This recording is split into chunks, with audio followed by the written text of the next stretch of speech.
2016 সালের অগাস্ট, শরীরে কাদা রক্তে মাখামাখি এক সিরিয়ান শিশু।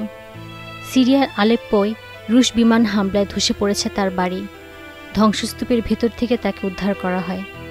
অ্যাম্বুলেন্সে তার হতবিম্ব মুখ, হাতের উল্টো পিঠে সে মুখ মুছে নেয় মুখে লেগে থাকা রক্ত। শিশুসুলভ কোনো কান্না নয়, চিৎকার চেঁচামেচিও নয়, তার হতভম্ব এই মুখ হয়ে ওঠে নীরব এক প্রতিবাদ। তারই মুখের ছবিতে লেখা হয় বিশ্ব গণমাধ্যমের শিরোনাম, দি ফেস অফ ওয়ার। তাকে নিয়ে আল জাজিরার বিশ্লেষণে তখন বলা হয়, তার দিকে তাকাতে না পেরে আমরা চোখ ফিরিয়ে নিই, লজ্জায়, হতাশায় আর অব্যক্ত অপরাধবোধে। বিশ্বের বিবেকবান মানুষকে লজ্জা আর অপরাধবোধে ফেলে এই শিশুর নাম ওমরান দাকনিশ। 2016 সালের এই ঘটনার সময় তার বয়স ছিল 5 বছর। আজ সে 14 বছরের কিশোর। এবারের ঘটনাটি 9 ডিসেম্বরের।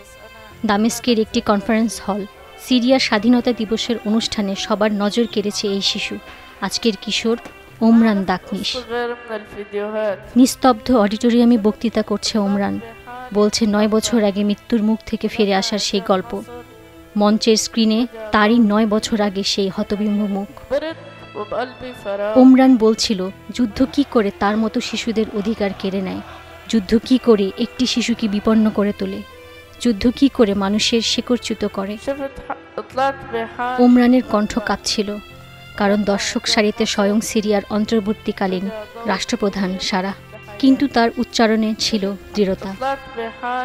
ওমরানের বক্তব্য শেষ হলে হলরুম জুড়ে যেন কান্না ঢেউ উঠে। প্রতিটি দর্শকের গাল বেয়ে পড়ছিল আবেগের অশ্রু।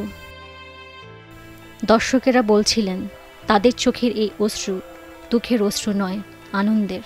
এই আনন্দ বেঁচে থাকার ও নতুন করে আবার শুরু করতে পারার। আসাদ মুক্ত সিরিয়াকে তারা নতুন করে গড়ে তোলার স্বপ্ন দেখেন, নিজেদের জীবন সাজানোর স্বপ্ন দেখেন।